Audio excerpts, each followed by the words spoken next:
You've tuned in to the Beyond Hope podcast, your access to success strategies and more to help you survive and thrive through your loved one's addiction challenges while you move onward and upward with your life. Now, here's your host, Shar Jones. Hey everyone, welcome to the show. This is Shar Jones, and I'm the host of Beyond Hope, and I'm also the mother of an addict. So I understand what it means to love someone who struggles with addiction. It has been a very long journey for me, but I have gotten to a place of hope, beyond hope, which is kind of the ironic twist to the name, that I think really hope is where the healing begins. And on the other side of hope is life and joy and love and all these things that are no longer contingent upon the recovery of our addicts. So what I'm hoping to do with this podcast is bring to you so many people that I respect and admire, experts within the industry of addiction and recovery who have so much valuable information to share with me, with you, with all of us. And in addition, we'll be bringing you some stories of hope and hopefully some laughs, maybe some tears along the way, but it's going to be all good. So thank you so much for joining me today, and I look forward to this journey with you.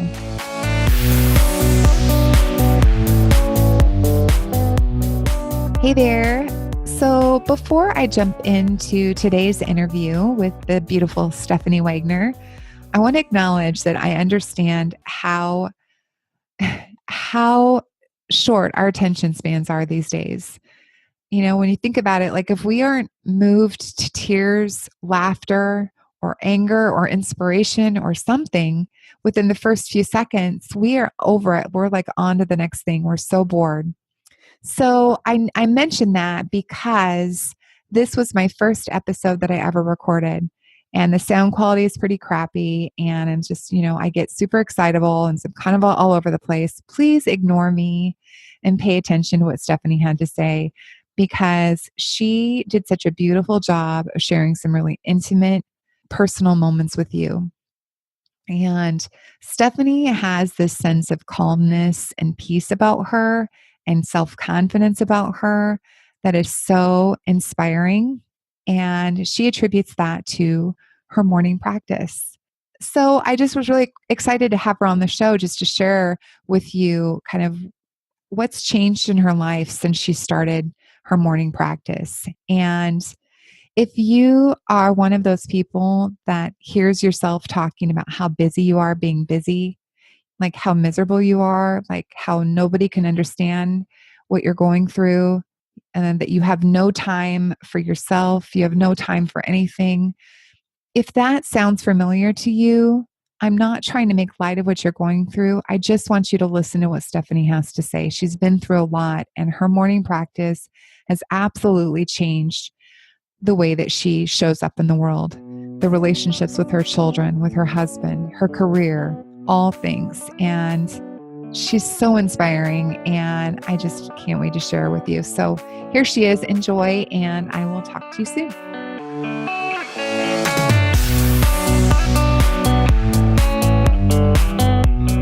So I just want to welcome you, Stephanie. Thank you so much for joining me today. Thank you.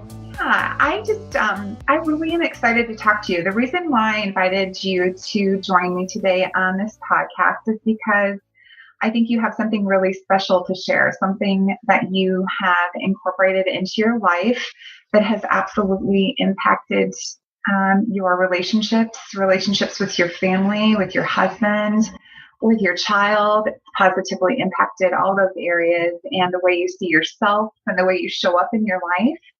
And before we go there, though, I really just would love to ask you to, introduce yourself, tell us a little bit about yourself, and share a few random facts with us, just so we can be better.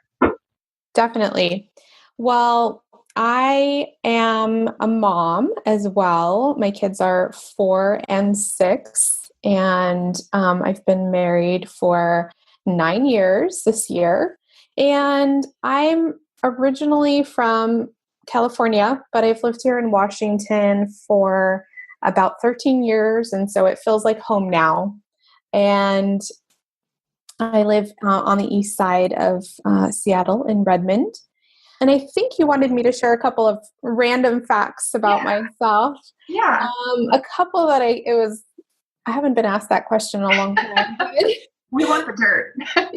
yeah. So a couple of random facts that I came up with that most people might not know is one that I lived in Spain. Oh, wow. Really?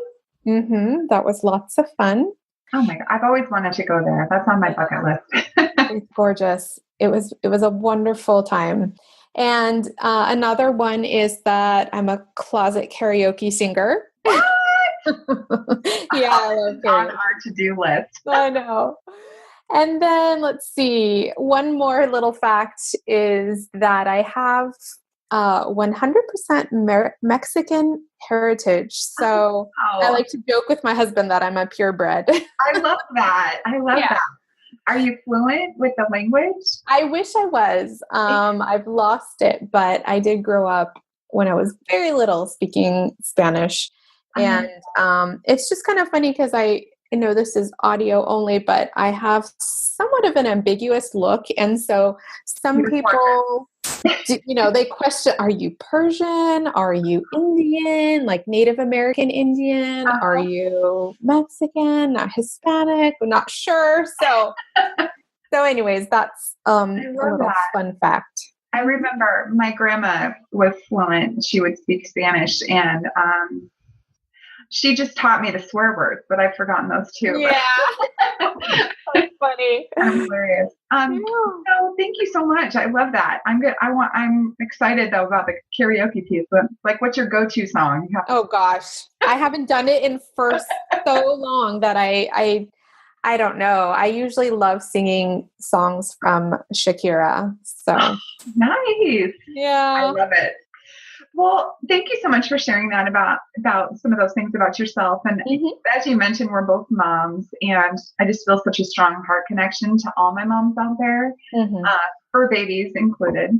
And I just think that it's such a tremendous blessing and responsibility to take care of these little people and to make sure that they're safe and that their well-being is top of our mind. And I just remember, being a single mom and making $5.50 an hour and trying to take care of this little baby, and how hard that was. And I just think it's really important to recognize that we as moms, like, we're dealing with real issues, real life issues, real time. And there's not a ton of preparation for that. I mean, oftentimes, especially for our new moms, we are, encountering real life issues that we have no real experience around.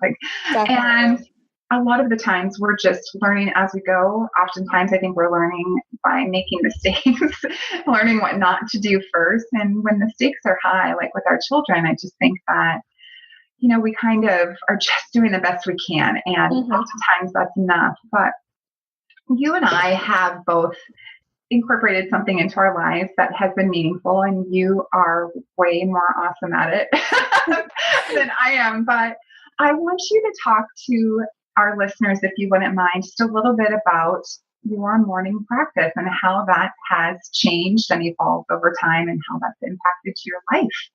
Definitely. I am a huge fan of the morning practice. And what that is an opportunity for myself to really get centered, to really be intentional about my day, about what I want in the future, and to listen to my higher self, to the mystery of the universe, to the higher being speak to me. So for me, it constitutes a couple of things. I was introduced to this idea through our coaching program, both you and I are in. And the way that I kind of took it and practiced it was by reading a book called The Morning Miracle. I know that other folks in our community have recommended that book, and it's called The Morning Miracle by Hal Elrod.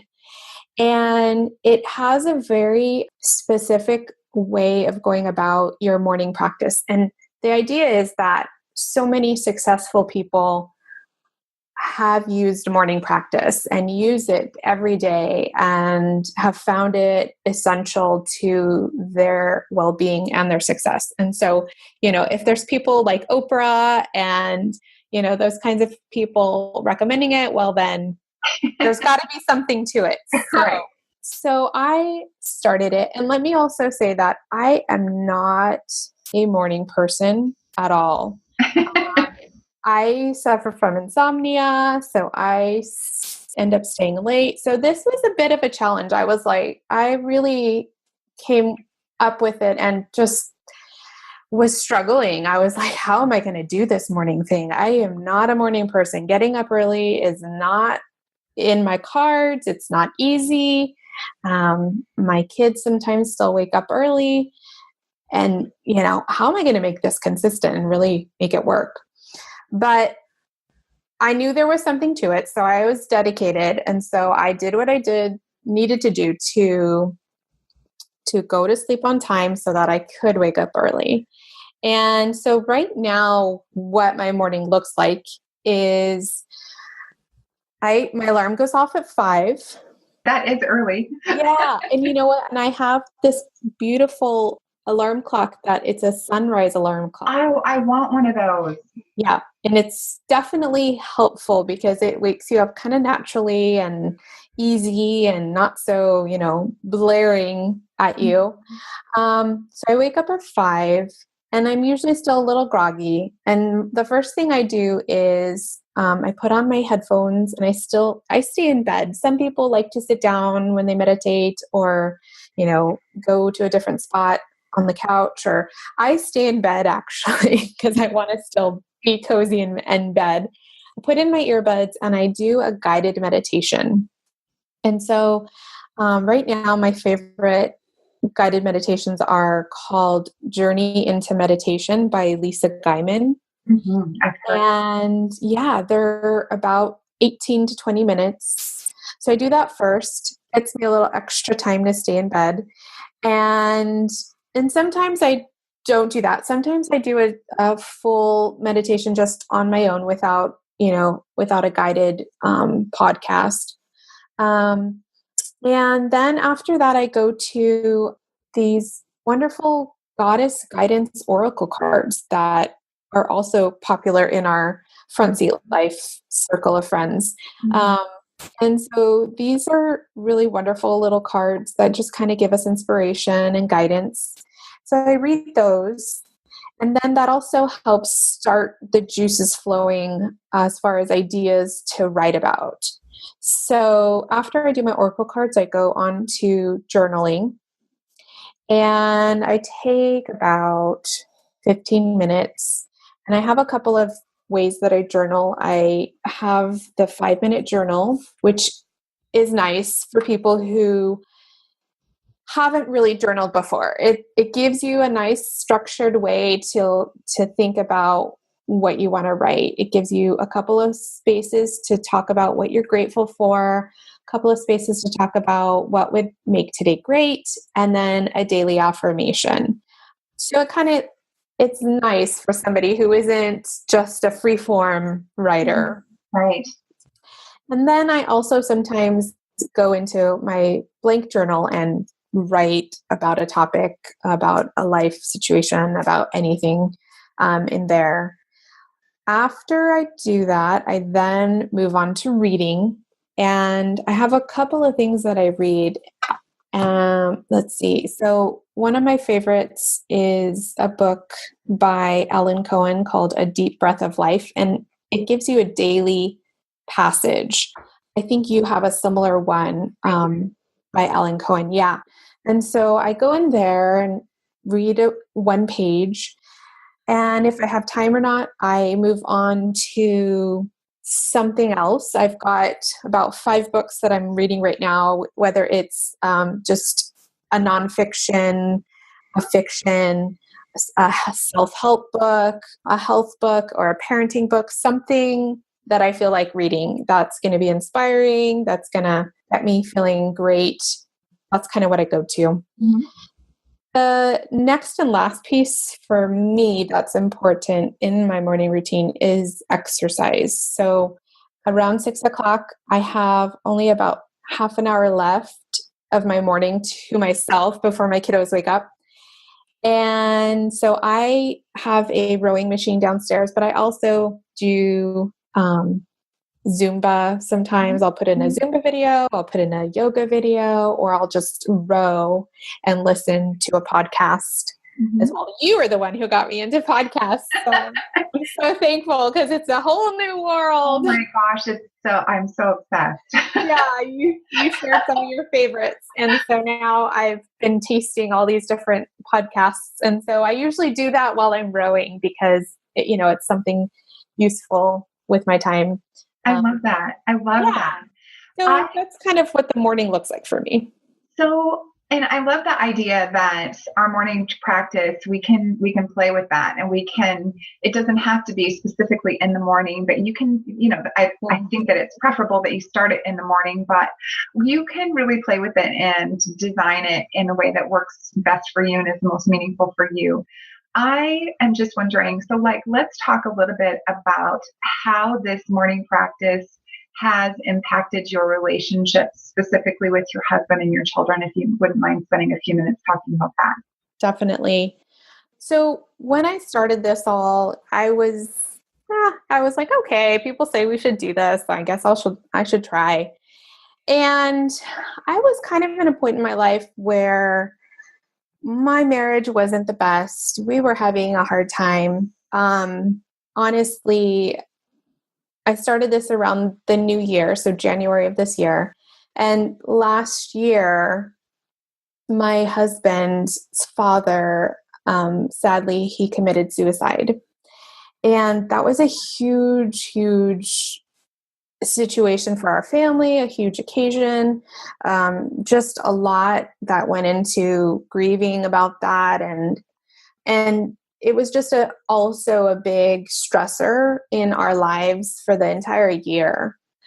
We had my mother-in-law come and live with us for about 6 months after that, and then move locally. And she was originally in Orlando. So that was a huge trauma for us to kind of process and deal with.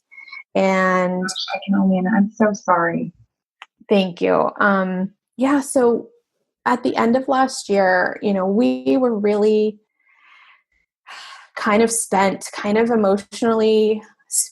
emotionally torn down, just getting by, just surviving. And that was difficult on our relationship. It was difficult for our kids who, were missing grandpa and didn't quite understand, what that meant, that it's their first significant family member who has passed away. So we were in a place where we were not working well together. We were not communicating well together. We were both individually stressed, and so that just took a toll on our marriage. So when I started this morning practice, that's kind of where I was, hoping for some sort of relief in my life. And so really what has come out of it, and I really do attribute it entirely to the morning practice. All of a sudden, out of nowhere, my husband decided, hey, I'm just going to be Mr. Agreeable. And it kind of came out of nowhere. And I realized that I kind of really manifested that with him, because there was so much that he was disagreeable to in our relationship and just in our day-to-day life, in taking care of the kids and helping around the house and all of those things. And I realized that I had shifted my energy to be more positive, to be more hopeful, to be more just not so bitter and unhappy, that I believe he also shifted and he wasn't practicing. He does a morning practice in the sense of he exercises in the morning, but he hasn't read the book. He hasn't, done any of the other stuff. And so that was huge. When I manifested Mr. Agreeable in my husband, that was really, really huge. Do you think he was aware of like the change in himself? Yes, I think he was. And I think he was proud of it. Yeah. I think it was definitely a huge shift for us in our relationship. You know, we were able to talk more, communicate more, and it really kind of set us up for the next few months, which were also challenging for our family. I was going to kind of mention from there, we had recently found out in January, was it January, February, somewhere around that time, that I was pregnant with our third child. And it was unexpected. It was a surprise. And so we were excited about it, happy about it. And I have to say that had that pregnancy happened the year prior, oh gosh, it would have been a different situation. And actually, I did miscarry the year prior. Oh. So we were kind of in that situation the year prior. And, you know, we were not in the same state of mind. We were not, you know, it was more of like, oh my gosh, what are we going to do? You know, we weren't planning on this. We don't have enough space in our house. Do we have enough money? I don't think we have enough money for another child. Right. All those normal things that come to mind. Yeah. So when we did find out this year that we were pregnant, you know, it was a different situation. I was more hopeful. I was, you know, excited about it. We were definitely in a different frame of mind and a different attitude about the whole thing. And I have to really pay tribute to the morning practice for that, because it was definitely instrumental.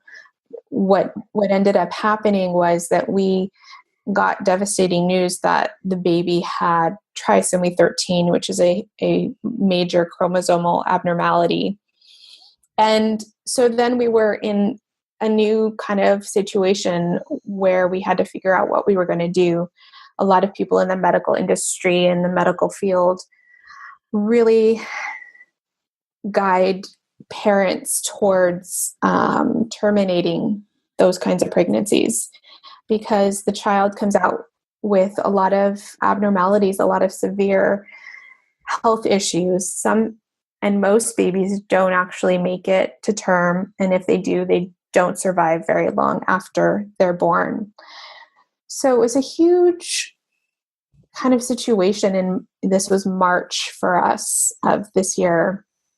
We had to think about what we wanted to do and, you know, why and how and and everything with that. So it was a lot of trauma, just kind of dealing with the diagnosis, but also envisioning what the future would hold, and, you know, would we be able to handle it all? The thing that really came out of it, sadly, I did miscarry, but what I really found helpful in that situation was that I could listen to myself more instead of looking to others for answers. And that really came out of my consistent morning practice, because there were lots of opinions about what to do. Terminate now, wait, do more testing, you know, all these different options. And my inner voice was telling me to just wait and see what happens. And so I really pushed that with my husband. And initially he was fine, you know, let's wait and see. And then he had strong opinions about terminating. And so that was difficult for our relationship, but I was really adamant that regardless of our opinions and regardless of what happens with the pregnancy and the baby, that we would come out of the situation stronger and closer together. That was huge for me. And that is what happened. We were able to really communicate well and to talk about these really deep issues that we had to decide on. But I really attribute it to my morning practice, really keeping me centered in what I wanted to feel like and who I wanted to be, and, listening to myself and my intuition. And that is so hard to do, isn't it? It is. You found your morning practice before this traumatic event. Yes. I feel like it's such a blessing for you and your family. It was. Sorry for your loss, and I'm just so grateful that you had this in place before that happened. Me too. Yeah, me too. Hi there. Thank you so much for listening. I'm going to take a quick moment to share with you a message from one of my sponsors, and we will be right back. I recently read an article that said 81% of Americans would like to become a published author. Chances are you're one of them. I know I am. So what's stopping us? Well, for me, it's a lot of hard work. It's time-consuming, it's painful, and expensive, right? Not anymore. For my next book project, I'm teaming up with Hassle-Free Books, and they are making it so easy for me to become an author. They're removing all of the fuss and struggle and making it smooth and simple. And it's far more affordable than you could ever imagine. Go to hasslefreebooks.com and use the promo code Shar to receive a 10% discount off of any book project. Get started right away, and you can become a published author in as little as 45 days. And don't forget to send me a copy of your signed book, please. What are you waiting for? Get your story out there. Visit hasslefreebooks.com, promo code Shar today.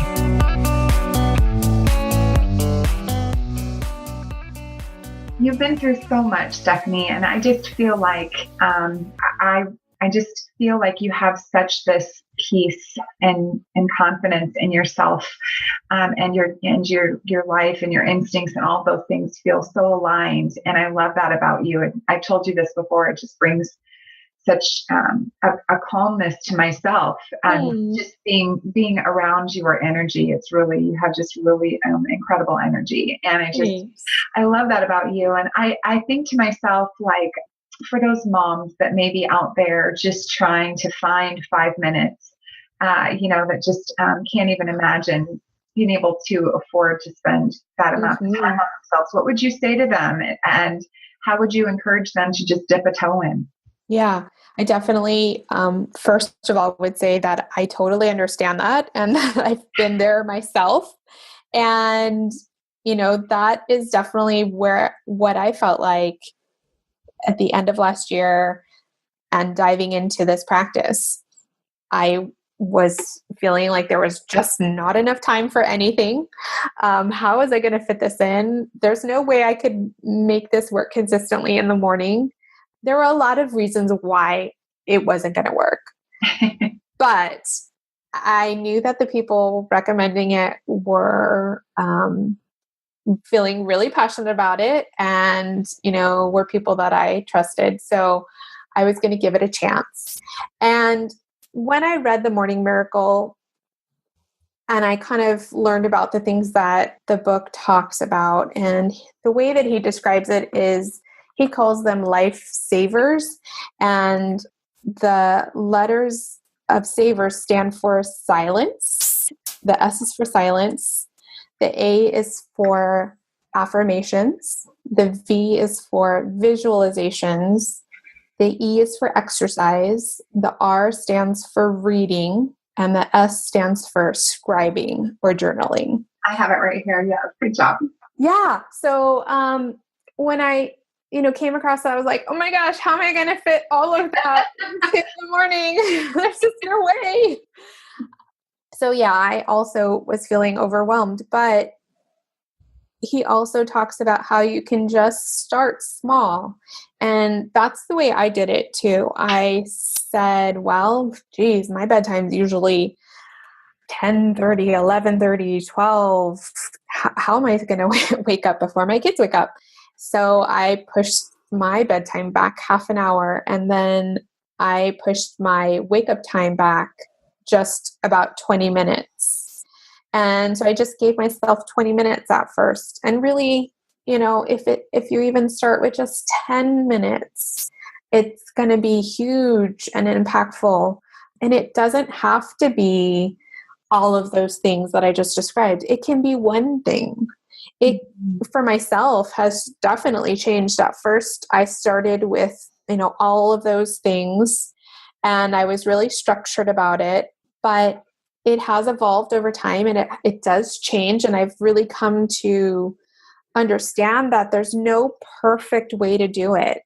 It's really what is going to work for you. Mm-hmm. So if that's just journaling, if that's just reading, or just meditating, or maybe 3 of those things, or maybe a quick visualization and journaling, or a combination of any of them, really is going to be fine. It's going to be perfect for what you need. So starting small is definitely what I would say to anybody who is feeling like they just don't have 5 minutes to get it done, because the impact is huge in your life, definitely huge. And so it's really worth it. And I think for me, what I found quickly when I was manifesting things like Mr. Agreeable in my husband, or this closer connection that he and I had, or just more calm with my kids, more patience. When I was finding those things happening in my life, I knew how valuable the morning practice was. And so it just kind of reaffirmed everything and made me want to make it longer and longer and longer.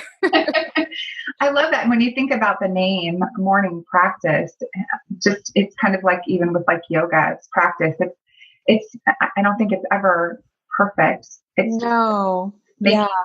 carving out that time for yourself and protecting that time. Yeah. And recognizing how important it is that we have some peace and quiet and stillness in our life. Definitely. And I've even played around with putting some of it in the evening before bedtime, like my journaling and some of my reading, and then doing the other stuff in the morning and piecing it out morning and evening, because anything really works.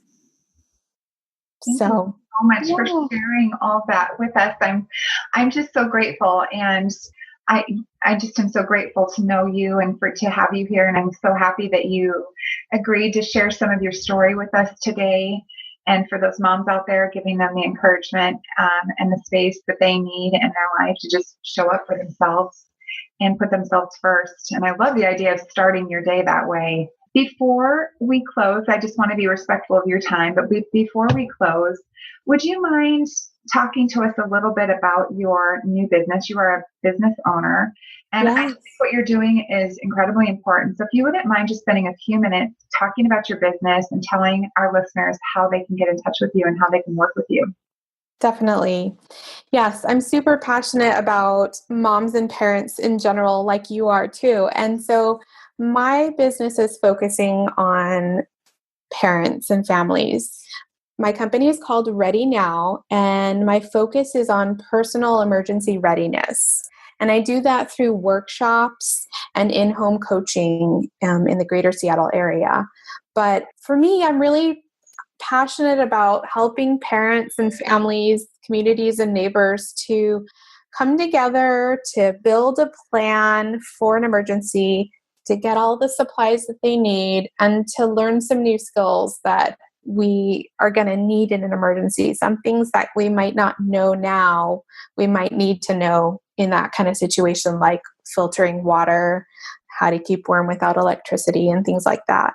So that's what my project, my business is about. And for me, it's really come out of a traumatic situation that I was in. I was stuck on the 520 with my kids in the car the last time we had a major windstorm in the area. And I happened to be with just my kids, and in my husband's car. I don't know why we were in his car, and he wasn't with us. So it was just us. We're sitting there. They closed down the 520 bridge. Gosh. And we had nothing. It was about 2:00, and the kids are starting to say, we're hungry, we're thirsty. And so I was in this really stressful situation where I had nothing for them, and I didn't know how soon we would get off the bridge or drive around or find something to drink. How long were you there? We ended up being Although probably a few minutes feels like it does. Time sort of stands still. It ended up being, I believe it was over 45 minutes, just like around an hour for them to cart everybody off the 520. So after that, I said, okay, I just need to get myself ready. I need to be ready for this kind of situation. Every fall in this area, we have windstorms. We have snow sometimes in the winter. And I thought, if I'm going to get myself ready, I might as well help out my neighbors, help out my community. So that's kind of where this business the idea came from. Well, what you are doing is so necessary. And it just kind of right along with what we've been talking about, before life throws those curveballs at us, just incorporating things into our life to make us feel more ready, where we can take on anything. And I'm just so glad that you're doing that. And if you wouldn't mind just maybe sharing with folks, like how can they get in touch with you? Sure. Yeah. I love folks to stay connected with this business and this project on my Facebook group, which is facebook.com/readynow4emergencies. And I post a lot of stuff on there about tips, how to, get ready, things to keep in mind. And it's a place for people to ask questions too. Cool. Before we go, you want to share one tip? Ooh, one little nugget.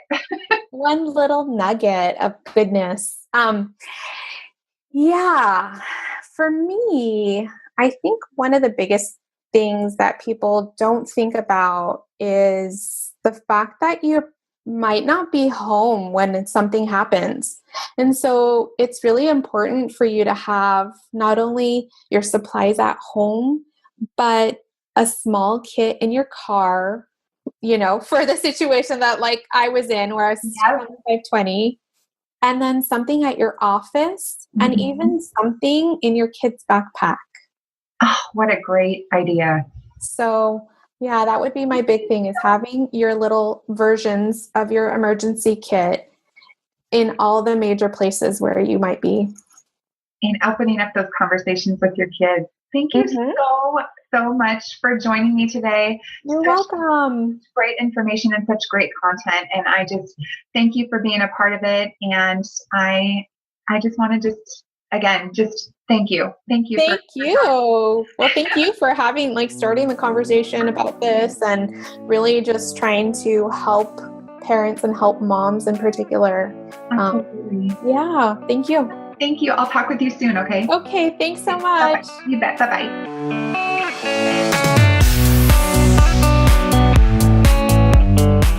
Hey everyone. Thank you so much for tuning in and for helping me to connect with other moms of addicts or loved ones who are struggling with addiction in their lives.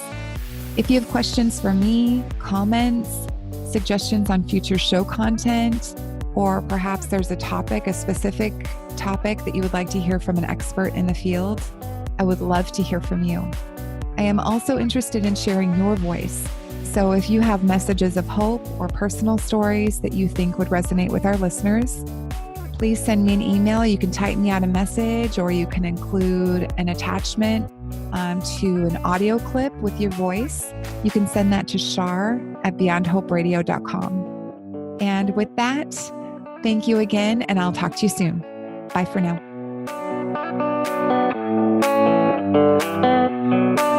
Thanks for listening to Beyond Hope. For show notes and more, head on over to beyondhoperadio.com.